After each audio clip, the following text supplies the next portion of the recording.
I'm happy to present you Jess Holiday. I see Jess, yes, you are here. Hi, good morning. I start a bit with the presentation. First of all, we are happy to have Jess here. And Jess is working for the RUAF Global Partnership on Sustainable Agriculture and Food System Association. And this is a consortium you might know of expert institutions and individuals that include cities, research institutes, and NGOs. And they have a long tradition working on urban and peri-urban agriculture and urban food systems. I'm sure that you know some publications. It's a platform for learning and knowledge brokering between science, policy, and practice. And Jess, I'm really happy that she shared her knowledge with us, has a PhD in food policy from the Center of Food Policy, City University London. And she works for RUAF since 2018. And she's specialized in urban and city region food system governance and on gender. So Jess, the floor is yours. And we are happy to have you here. Great, thank you very much. Thank you for having me. Do you see my screen okay? Yeah, great.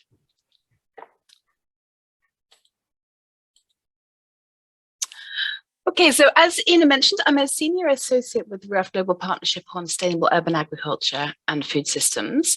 And my initial specialism is in governance, but gender in urban food systems has become a major area of work for me over about the last 18 months. And I'll explain a little bit, first of all, about how this came to be. So RUAF has a long history of working on gender issues, dating back over a decade, so long before I joined the organization, to the publication of the groundbreaking book, Women Feeding Cities, which contains case studies, guidelines, and tools for incorporating gender-related aspects into urban agriculture projects.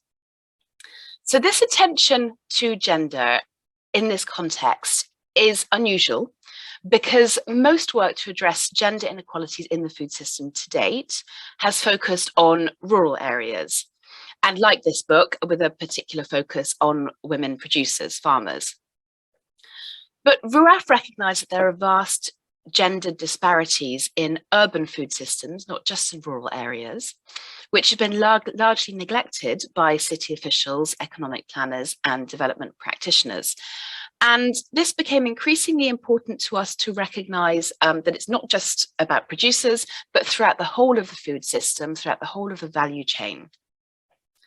So in 2019, we also realised, 2019, we realised that thinking on gender had moved on a little bit in the last decade, particularly with more emphasis on taking an intersectional approach, which I'll come on to in a moment.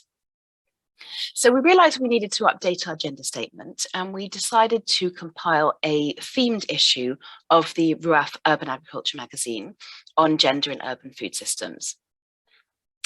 Now, usually when we issue a call for contributions to a themed magazine, we get a lot of responses and abstracts to sift through. And with this issue, it was pretty quiet. We just didn't get many proposals from cities looking to show off their work on gender. A few things from places like Quito in Ecuador, La Paz in Bolivia, Mezitli in Turkey, which are all included. Also discussions on gender issues, which are on the radar of officials in Madagascar. We got a lot more in the way of proposals on gender frameworks, research, and NGO projects. So we were able to put together the magazine, but this was surprising to us. So the issue we put together, which you can see, I had a link on the previous slide, and I think that it was just shared in the chat as well. The issue we put together became a call for action for cities to tap this wealth of knowledge and work that researchers and NGOs were doing on issues surrounding all genders in urban food systems. So this work confirmed that there is an identified need, that there is some interest, and increasingly there are resources to help cities take a gender lens to their food systems. So now is really the time for cities to start taking action. And not to put any pressure on, well, maybe to put a little bit of pressure on you, but it's in a good cause. This means that you guys actually will be pioneers in explicitly integrating gender perspectives into your initiatives, programs, and policies. And that means that the work you're doing will become reference points for actors in other cities that are not as quick on the uptake. And the lessons that you learn will help to inform their strategies. So with good communication and dissemination through your network and other networks, the impact of your work can actually be magnified, because it will benefit not only the specific women, men, and others that you're seeking to support in your own cities, but potentially many more in other cities that learn from you as well. This probably sounds a bit daunting, like it's a really big ask, but I've got a little secret. Adding a gender perspective does not always mean new work on top of what you're already doing. You can integrate or mainstream a gender lens into plans that you're already making. And in fact, I would go even further and say it's good practice to mainstream gender into all of your current plans. First, though, let's have a little look to be sure that we all know what we're talking about by the term gender. When we talk about gender, we're talking about women and girls, men and boys, and transgender, intersex, and non-binary people. Gender is a question of identity. It's also a social and cultural construct that assigns different expectations about the characteristics, the aptitudes, and the likely behaviors of people of different genders, and consequently different roles and responsibilities. These expectations, roles, and responsibilities vary between cultural contexts, and they're also not static. They can change over time within a given culture. So although we are addressing gender as the central theme of this workshop, actually, given this definition, it's really important to take an intersectional view of gender. So to explain, a person's identity is made up of many intersecting categories. Gender is one, but others are ethnicity, class, sexuality, religion, socioeconomic status, marital status, age, immigration status, disability, and so on. Discrimination and assumptions about people of different genders is not homogeneous. So I'll give a few examples. We know that climate crises disproportionately affect women, COVID-19 as well. But for example, a relatively affluent, white, married woman with access to land to grow vegetables, I'm kind of describing myself here, will have a very different experience in the pandemic or in the wake of a climate event than that of her neighbor, a single mother, a recent immigrant with no local support network, in precarious employment, or who's lost her job, who has no time or no land to grow her own food. Another example, data from the United States, from the US Census Bureau in 2020, showed that transgender adults were 3 times as likely as cis people to experience food insecurity. Most trans people who were eligible for the SNAP program, Supplementary Nutrition Assistance Program, were not using it. And trans people of color were especially vulnerable. Men and boys also may face inequalities in areas like educational attainment, dropout rates, criminal activities, violence, and employment. But again, there are often racial and socioeconomic dimensions to their experiences. It's just not the same experience for everyone.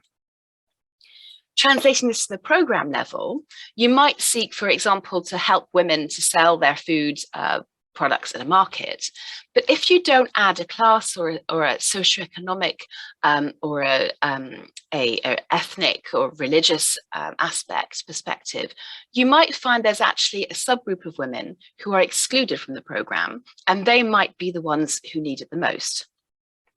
So an intersectional gender lens shows where certain inequalities are present within a city and considers how to improve the situation for all urban residents. So how might you integrate an intersectional gender perspective into programs and policies? Well, there are several degrees of integration: gender blind, gender aware, gender sensitive, and gender transformative. So gender blind interventions do not take account of gender as a significant factor in interactions between people. That's not to say they might not consider race, religion, socioeconomic status, etc., but gender is not part of the situational analysis. There's no gender disaggregation of data and no specific human or financial resources allocated for gender equality. So we can certainly do better than this. Gender aware is a little bit better in that differences and inequalities are at least acknowledged, but gender doesn't inform the program design, so those differences aren't really addressed. Again, we can do better, but it's a start. We can certainly do better. Gender sensitive acknowledges the differences and the inequalities as part of the situational analysis, or there's a standalone gender analysis done. It's recognized that these differences need to be addressed. There are resources allocated to do so, data is disaggregated by gender, and there might also be gender relevant indicators. This is pretty good. You wouldn't sniff at this, but there's still more to do if at all possible. So gender transformative is the gold standard. And this means really challenging inequitable practices, norms, and policies, the structures, both formal and informal, that underpin inequalities to improve gender and social equity. Gender issues are a key focus and they're integrated throughout the programme. The programme might also work with men and boys to promote gender equality. Data are disaggregated. There are specific indicators and dedicated resources to addressing the root causes of inequalities, including training and capacity building. So what we really want is, at the very least, gender sensitive interventions and ideally gender transformative. We might refer to these as gender mainstreaming because gender is mainstreamed within programme proposal and design. Okay, so that all sounds like a nice handy blueprint of what to do, and it's certainly really helpful. But it's not all that simple because there's no one size fits all to how to address inequalities.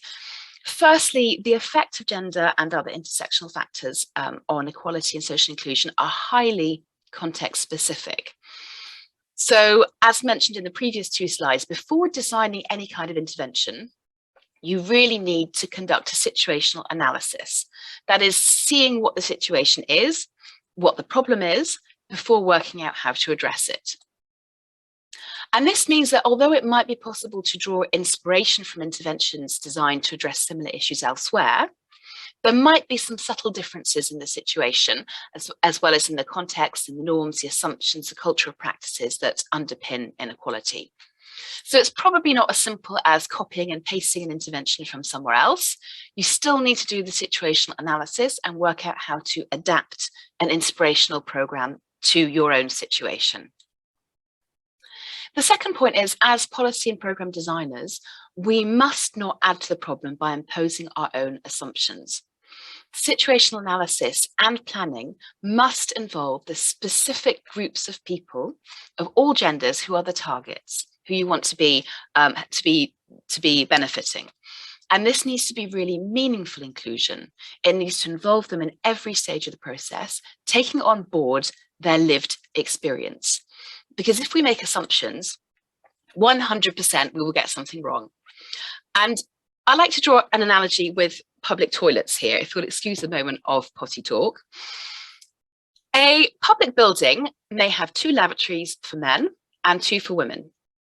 Great, you might say, if you're taking a top-down approach, that's equality, 2 each. But these toilet blocks were designed by men who haven't taken account of how women use public conveniences.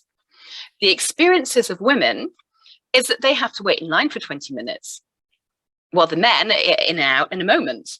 So if you ask the women what they need, they will tell you, we need more lavatories, please. If you ask the men, they're going to say, there's no problem. Just, my wife takes a long time. The same is going to be true for people of different genders accessing various different food sources.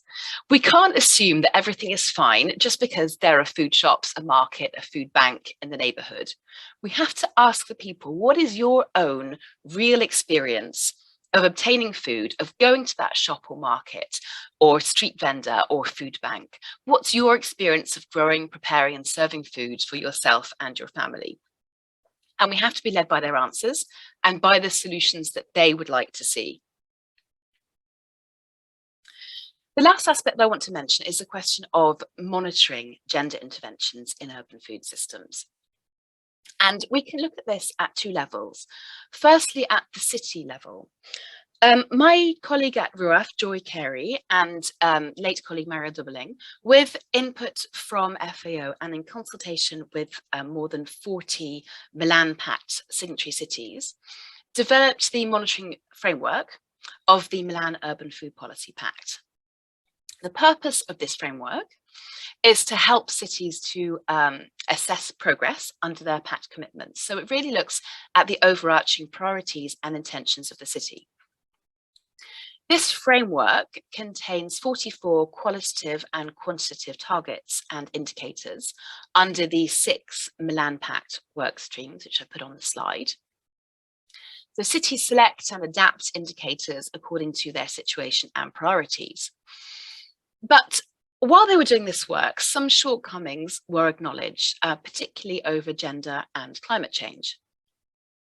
So a PhD candidate from Wilfrid Laurier University, which is a RUAF partner, her name is Lane Young, she reviewed the 44 indicators through a gender lens, and she found out where it would be really helpful to disaggregate data by gender. This is a start. It's helpful to an extent. There is still a long way to go to complicate these indicators by introducing intersectionality.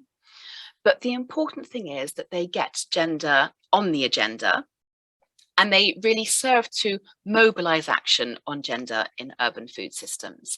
That's the idea. The take-up is still coming through of the entire monitoring framework, particularly on gender, and we would like to see more of this.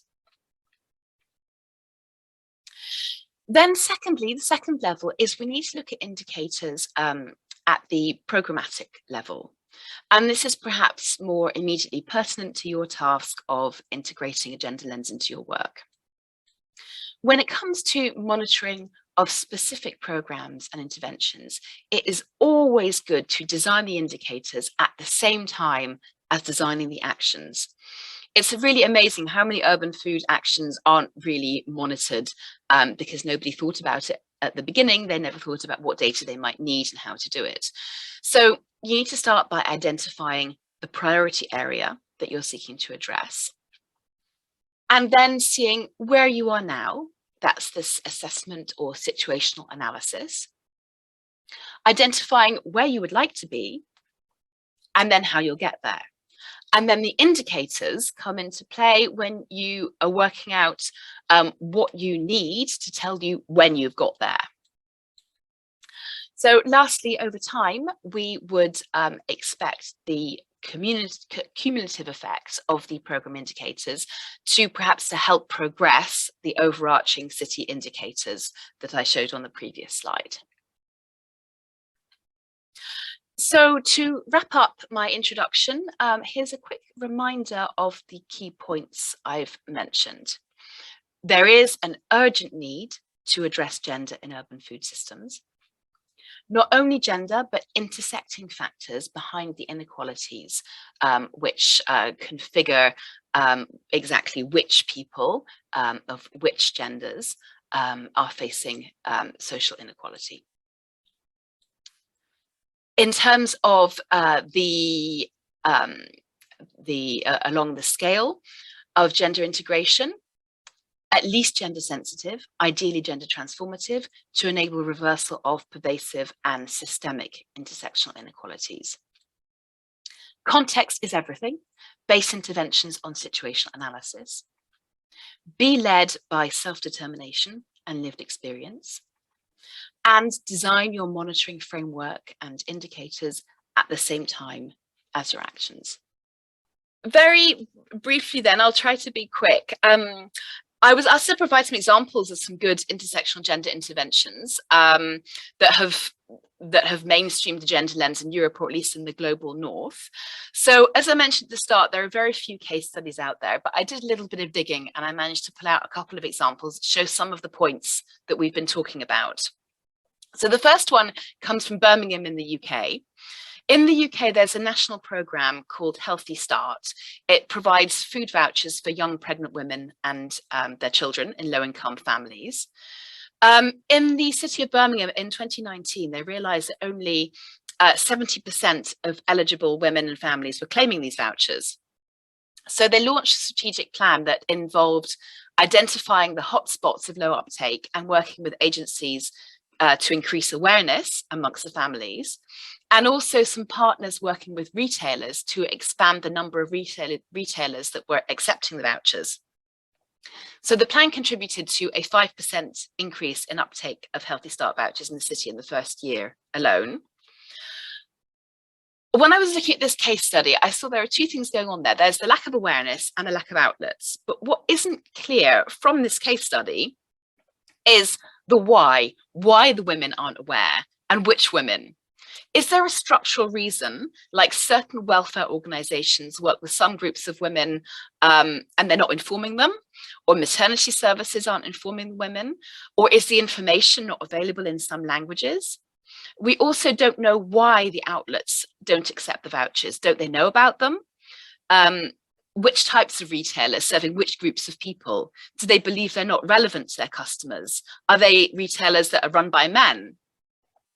And there might also be some other things going on, like shame or stigma attached to claiming vouchers, or maybe these women's partners or families are objecting to them claiming the vouchers. So this may call for more cultural change. So for an effective program, and this was an effective program, I just don't have the answers to these questions from the case study I found. All of these questions need to have been asked in a situational analysis. So only by asking these why questions can you really understand the structural underpinnings of inequality and then be able to address. So this links, I guess, to what I was saying to about trying to unpick the planning system and trying to find out what the structural biases could be within that. My second example comes from Canada, and it's the Toronto Food Strategies Community Food Works for Newcomer Settlement Programme. And it was developed in 2016 to address the needs of Arabic-speaking refugees in the city of Toronto. So through food, it creates opportunities for social inclusion and engagement to facilitate resettlement and integration into Canadian life. Now, this is not billed as a gender programme, even though the majority of participants are women. And management has actually been transferred from the City of Toronto to the Working Women's Community Centre. But what's really helpful is that it shows us how gender aspects can be incorporated or mainstreamed into plans for programmes and be transformative. So the programme addresses structural issues, and it was adapted from the existing Community Food Works programme that addresses barriers to accessing food handler training, nutrition information, and employment support in the food sector among low-income residents. So adaptations for this particular group of mainly women trainees included cultural training and translation of food safety and food skills training course, a peer-to-peer model of program implementation and interpretation, so a strong networking element, and strengthening the program's employment component. So with mainly Syrian refugee women attending, there's really close attention to the particular structural issues faced by this group, with refugee status being really front and centre, but crossed with the particular barriers faced by women in integrating into society and gaining employment. So that was a pretty rapid gallop through a couple of interesting cases.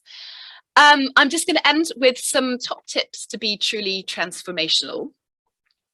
First of all, I find this diagram really helpful for understanding the difference between individual and institutional and systemic change that we're aiming at. And this institutional systemic change can be either informal, or formal. So we're looking at the bottom part, focusing really on the bottom part of the diagram. So informal, changing the cultural norms and exclusionary practices, or formal, working through laws, policies, and so on. So to bring the institutional systemic change, you really have to identify the real root cause of the inequality that you identify in a situational analysis. So you need to keep asking the why question, as we saw in the case of Birmingham. And then when you've got your answer, you ask why again. And then you keep on asking why. My 4-year-old is really good at this. For formal structural change, engaging and working with multiple agencies and departments. The good practice in urban food policy always involves integration across policy areas. And with a program like Community Food Works in Toronto, with many components, it's really vital to be making sure that all the relevant teams cooperate to remove the barriers to equity, not just public health or social welfare, but right across local government. Anybody that these people, these groups of refugee women, for example, could be in contact with as they settle into their new lives in Canada. Thinking about the informal change, it's important to engage all genders in the need for change, as came out in the discussion in the networking group just now. Focusing just on women rarely changes deep-rooted social behaviours and practices. You need men and boys to be on board as well. Throw away your own preconceptions and assumptions, being led by the people in the specific space and context. We've talked about that quite a lot. Avoiding the prescriptive toolkits or the just adding women. There's no quick fix or one size fits all. It's all context dependent. And lastly, transforming entrenched gender power relations requires connected and compelling interventions over extended periods of time. So although obviously EduCitNet is a time limited program, in the longer term, the ambitions for continuing this kind of work, it really needs to be there for the long haul, because that's how you really shift these really entrenched perspectives and start to make a difference for the next generation. Thank you very much for inviting me to speak. It's been super interesting for me as well to learn about what you're doing, and I look forward to hearing how the outcomes of your homework and how you take the intersectional gender lens forward in your work from here. Thanks. Thank you, Jess.